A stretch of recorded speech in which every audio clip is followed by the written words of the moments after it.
Jagadish audiobook YouTube channel சொந்தங்கள் அனைவரையும் அன்புடன் வரவேற்கின்றோம். விக்ரமாதித்தன் கதைகள் பகுதி 24.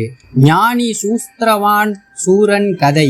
விக்ரமாதித்தன் மறுபடியும் வேதாளத்தை பிடித்து கொண்டு வரும்போது பின்வருமாறு கதையை சொல்லியது. உஜ்ஜயினி நகரத்தில் ஹரிசுவாமி என்ற அந்தன சிரேஷ்டன் ஒருவன் இருந்தார். அவர் புண்ணிய சேனன் என்னும் அரசனை அண்டி பிழைத்து வந்தார். ஹரிசுவாமிக்கு ஒரு மனைவியும் அவரை போலவே உயர்ந்த குணங்களுடைய தேவசுவாமி என்ற ஒரு மகனும் இருந்தார்கள். ஈடு இணையற்ற சோம்பப்பிரபை என்ற மகள் ஒருத்தியும் அவருக்குண்டு.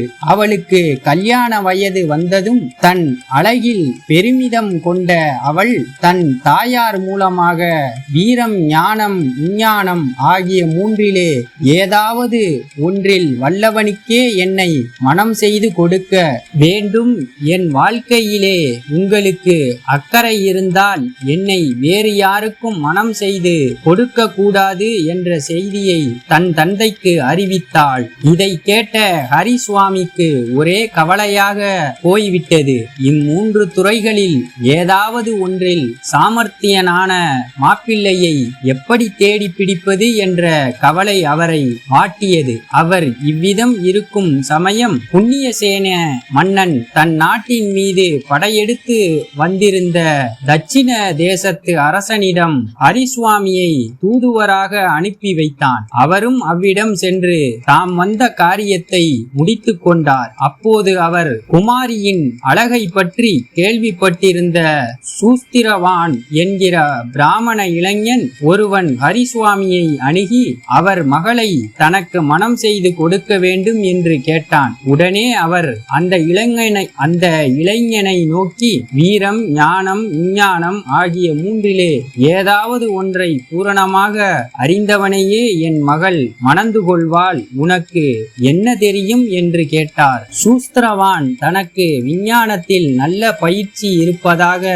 தெரிவித்தவுடன் ஹரிசுவாமியும் அப்படியானால் அதை எனக்கு காண்பி என்று கேட்டார். உடனே அந்த இளைஞன் சாமர்த்தியத்தால் ஆகாயத்தில் பறக்கக்கூடிய ஒரு விமானத்தை தயார் செய்தான். அந்த மாய விமானத்தில் ஹரிசுவாமியை ஏற்றிக்கொண்டு உயர கிளம்பி ஒரு கணத்தில் அவருக்கு இந்திரலோகம் முதலிய எல்லா உலகங்களையும் காட்டிவிட்டு திரும்பவும் தட்சண தேசத்து அரசன் பாசறைக்கே கொணர்ந்து விட்டான். இதனால் திருப்தி அடைந்த ஹரிசுவாமியும் அந்த இளைஞனுக்கு தன் மகளை கல்யாணம் செய்து கொடுப்பதாக வாக்களித்து கல்யாணத்துக்கு அன்றைய தினத்தில் இருந்து 7ஆம் நாள் என்று முகூர்த்தமும் நிச்சயித்து விட்டார். இங்கே இவ்விதம் இருக்க உஜ்ஜயினியிலே ஹரிசுவாமியின் மகனான தேவசுவாமியை சூரன் என்கிற மற்றொருவன் அணுகி அவன் சகோதரியை தனக்கு மனம் செய்து கொடுக்க வேண்டும் என்று கேட்டுக்கொண்டான். தேவசுவாமியும் அதே போல அவளை அடைய விரும்புகிறவன் வீரம், ஞானம், விஞ்ஞானம் ஆகிய மூன்றிலே ஒன்றில் சாமர்த்தியனாக இருக்க வேண்டும் என்பதை தெரிவித்தான். உடனே அந்த பிராமணன் தான் ஒரு வீரன் என்று சொல்லி வில்வித்தை, வாள் வித்தை, கத்தி சண்டை, குத்து சண்டை முதலிய பலவற்றிலும் தனக்கு உள்ள திறமையை எடுத்து காட்டினான். இதை கண்ட தேவசுவாமியும் தங்கையை அவனுக்கு மனம் முடிக்க ஒப்புக்கொண்டான். ஜோசியர்களை கொண்டு பார்த்தபோது அவன் தகப்பன் விஞ்ஞானிக்காக வாக்களித்திருந்த அதே 7ஆம் நாள் முகூர்த்தம்தான் கிடைத்தது. அதே சமயத்தில் ஞானி என்கிற 3ஆம் அவன் ஒருவன் பெண்ணின் தாயாரை தனிமையில் சந்தித்து பெண்ணை தனக்கு கல்யாணம் செய்து கொடுக்க வேண்டும் என்று கேட்டான். அவளும் தன் குமாரத்தி வீரம், ஞானம், விஞ்ஞானம் ஆகியவற்றுள் ஒன்றில் தேர்ந்தவனையே மணந்து கொள்பவள் என்பதை எடுத்து கூறினாள். அவனும் அம்மா, எனக்கு ஞானம் இருக்கிறது என்றான். அன்றி அவன் நடப்பது நடக்க நடக்கப் போவது ஆகியவற்றை பற்றி கேட்ட கேள்விகளுக்கு தக்க விடையளித்தான். அதனால் திருப்தியடைந்த தாயாரும் அதே 7ஆம் நாள் தன் குமாரியை அவனுக்கு கல்யாணம் செய்து கொடுப்பதாக உறுதி கூறினாள்.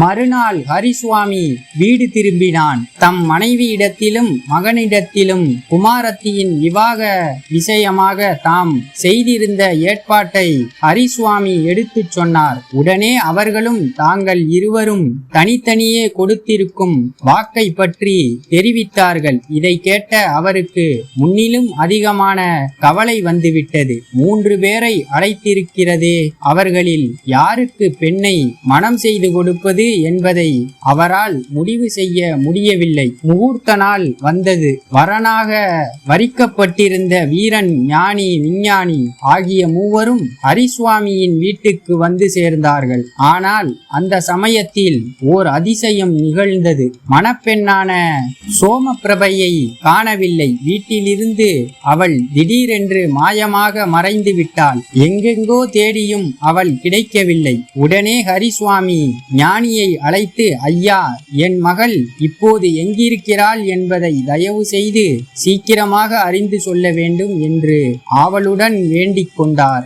ஞானியும் உடனே தூம்பர சிகன் என்னும் ராட்சசன் விந்தியமலை காட்டில் உள்ள தன் இருப்பிடத்திற்கு அவளை தூக்கி போயிருக்கிறான் என்று அறிந்து சொன்னான். இதை கேட்ட ஹரிசுவாமி பெரிதும் கவலையடைந்து, ஐயோ, அவளை எப்படி திரும்ப அடைவது, அவளை எவ்விதம் மனம் செய்து கொடுப்பது என்று அழுது புலம்பினான். இதை கண்ட விஞ்ஞானி, கவலைப்படாதீர்கள், அவள் இருக்கும் இடமென்று ஞானி குறிப்பிட்ட பிரதேசத்துக்கு உங்களை ஒரு கணத்திலே அழைத்து செல்கிறேன் என்று கூறி தைரியம் ஊட்டினான். உடனே அவன் ஆகாயத்தில் பறந்து செல்லக்கூடிய மாய விமானம் ஒன்றை தயாரித்து அதிலே ஏராளமான ஆயுதங்களையும் நிரப்பினான். பிறகு ஹரிசுவாமி வீரன், ஞானி ஆகியவர்களை ஏற்றிக்கொண்டு விமானத்தை செலுத்தி ராட்சசன் வசித்து வந்த இந்தியமலை காட்டை அடைந்தான். இவர்களை கண்ட ராட்சசன் கோபம் கொண்டு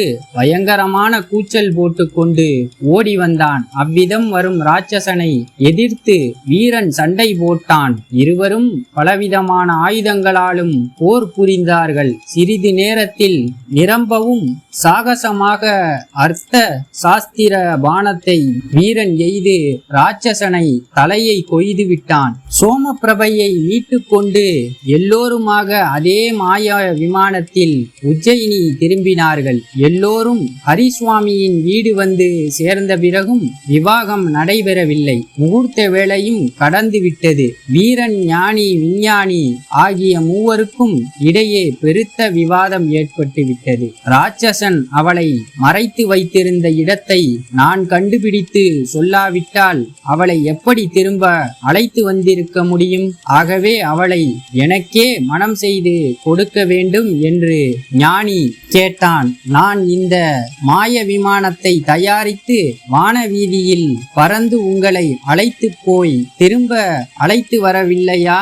இந்த விமானம் இல்லாவிட்டால் உங்களால் எப்படி இந்தியமலை காட்டை அடைந்து சுப முகூர்த்தத்துக்குள்ளே திரும்பி வந்திருக்க முடியும்? ஆகவே அவளை எனக்குத்தான் மனம் செய்து கொடுக்க வேண்டும் என்று கேட்டான். ஞானியான சூஸ்திரவான், நீங்கள் பல பேர் பல காரியங்கள் செய்தும் நான் ராட்சசனுடன் சண்டை போட்டு அவனை கொன்றிருக்காவிட்டால் உங்களால் எப்படி அவளை திரும்ப அடைந்திருக்க முடியும்?